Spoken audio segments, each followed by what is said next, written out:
Makakakuha ba ng bagong plaka yung ganitong klase? Yung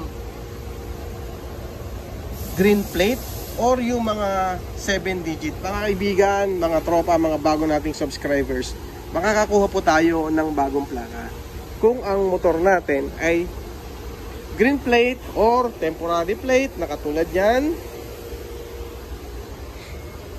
Yung mga temporary plate din po, nakatulad nito, yung MV5 lang nilalagay natin, kung ano man yan, makakakuha po tayo ng plaka ngayon.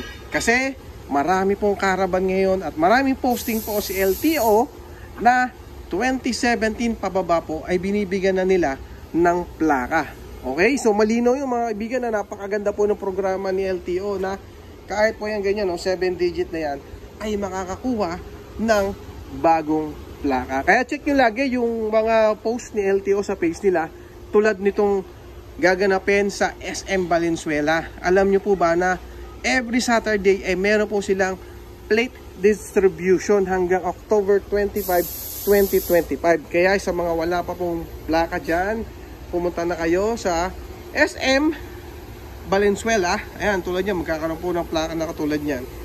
Mamimigay po sila ng plaka. At ang mga plaka ang bibigay po nila, syempre, yung mga merong Xerox na ORCR, meron pong deed of sale, may ID ng first owner, at authorization letter kung hindi naman po kayo yung kukuha or kung hindi po kayo may-ari at pinapakuha lamang sa inyo.